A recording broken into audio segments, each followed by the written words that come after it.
Magandang araw mga kaibigan. I-share ko sa inyo ang interview ng ANC sa isang UP professor, economics professor, si Professor JC Punongbayan. In-interview siya ni Carmina Constantino.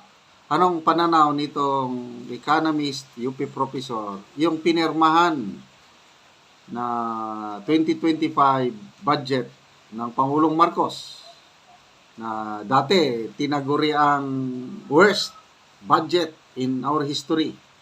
Nag-improve ba ang budget dahil ni-review?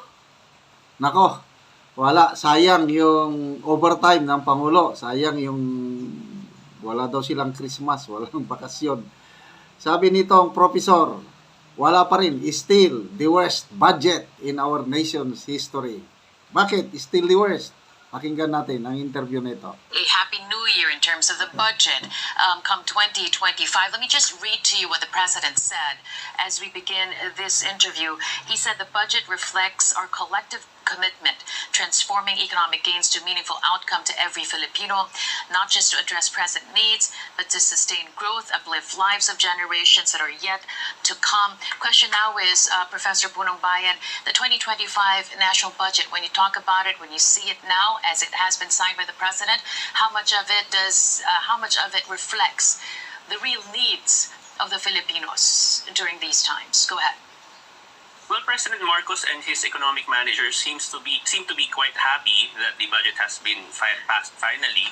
However, Carmina, this is still the worst budget that we have seen in years. As we had expected. Okay, still the worst budget we have seen in years.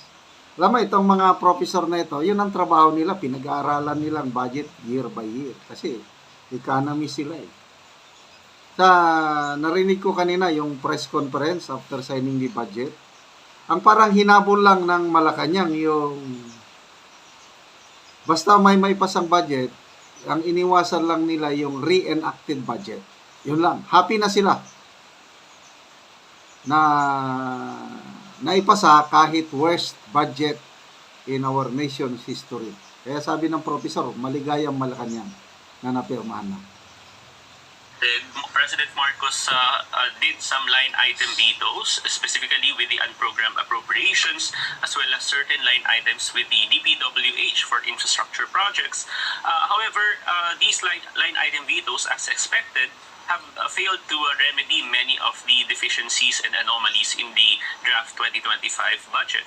For instance, it is still unconstitutional because I just saw the numbers maybe an hour ago that the education sector, if you accumulate or get the sum total of the budgets for DepEd, CHED, and TESDA, are still below the budget that the DPWH received. In fact, Budget Secretary Pangandaman mentioned in a press conference earlier that the reverse seems to be the case, but that's only true if you include many other so-called education agencies, including the Philippine Military Academy, as well as even the Philippine Science High School system, and this is not the usual computation that's done. So I think the 2025 budget is still unconstitutional, despite the pronouncements of the economic managers. Let's go through the item vetoes, as expected, have failed to remedy many of the deficiencies and anomalies in the draft 2025 budget. For instance, it is still unconstitutional because I just saw the numbers maybe an hour ago that the education sector, if you accumulate or get the sum total of the budgets for DepEd, CHED, and TESDA, are still below the budget that the DPWH received. In fact, Budget Secretary Pangandaman mentioned in a press conference earlier that the reverse seems to be the case, but that's only true if you include many other so-called education agencies, including the Philippine Military Academy, as well as even the Philippine Science High School system, and this is not the usual computation that's done. So I think... Okay, so paliwanag natin yan ha. Sabi ni Secretary Pangandaman, 1.053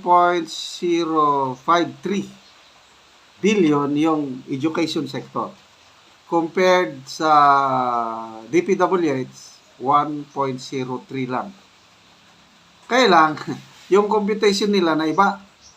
Dapat ang kinocompute lang sa education sector, tatlo lang. DepEd, CHED, and TESDA. Yan lang ang i-compute mo. Dinagdag nila Philippine Military Academy, Philippine Science High School at iba pang mga education agencies. Kaya, tumaas ng kaunti ang budget ng education. Kaya, according to this professor, unconstitutional pa rin. So, yan ang number 1 na rason bakit worst budget itong 2025 budget. The 2025 budget is still unconstitutional despite the pronouncements of the economic managers.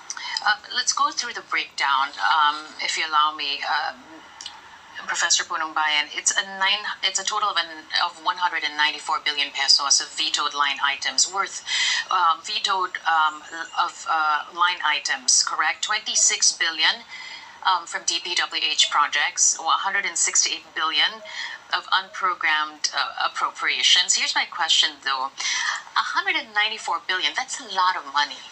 How could this have happened under the watchful eye of the Senior Deputy Majority Leader, who is the President's son, and the Speaker of the House, who is the President's cousin, Professor? Well, Carmina, the context is that the 2025 elections are coming up. And as mentioned by myself and other analysts looking into this, lawmakers have brazenly inserted many hyper-local projects in the DPWH's budget to help their campaigns. Okay na. So ito na, yung pangalawang rason bakit worst budget. Yung na-disapprove o na line item veto na 194 billion, napakalaki. So bakit nangyari yun? According to the professor, is pang-eleksyon. Gagamitin na nila next year. So kawawang tama, ang dami, 194 billion. In the 2025 elections, for example, the construction of multi-purpose buildings, local roads, etc. And it seems that the president somehow reduced these insertions. And of course, some lawmakers are bound to be unhappy with this decision. However, we have to note, Carmina, that the DPWH budget is still very much bloated, exceeding 1 trillion pesos. And the 26 billion pesos worth of line items in the DPWH that have been removed through line item veto is quite small compared to the total budget of DPWH. So patronage-driven infrastructure projects is the key motivation for the bloating of the DPWH budget.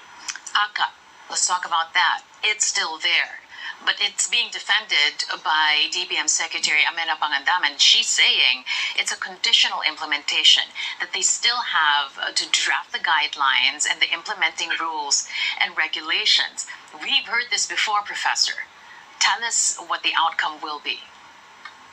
Well, Carmina, they have a very limited window by which they can still draft these rules, and I think Secretary Pangandaman mentioned that this will be vetted by DSWD, DOLE, and even NEDA.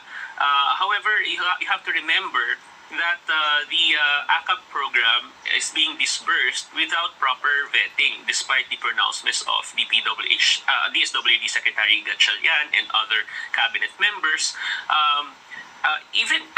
I think the underlying problem is that the government right now does not have a master list of poor households. Remember the Listahanan program that was used for 4Ps?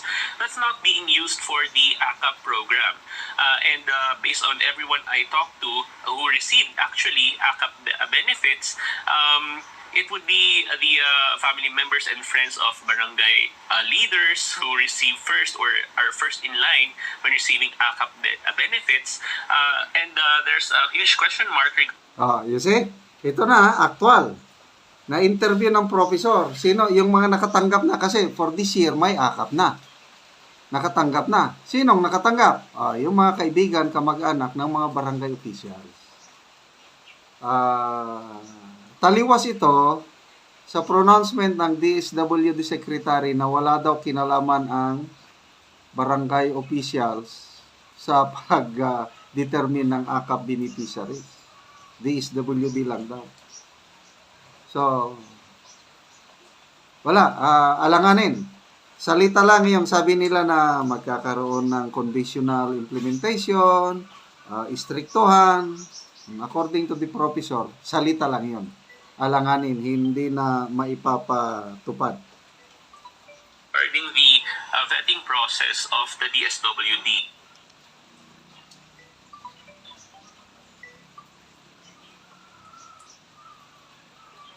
Okay. So, medyo tumigil. Anyway, so, yun po. Wala na tayong magawa. Napirmahan ng budget. Kaya lang, tignan na lang natin. Magmasid tayo. Mag-ingay kung kinakailangan.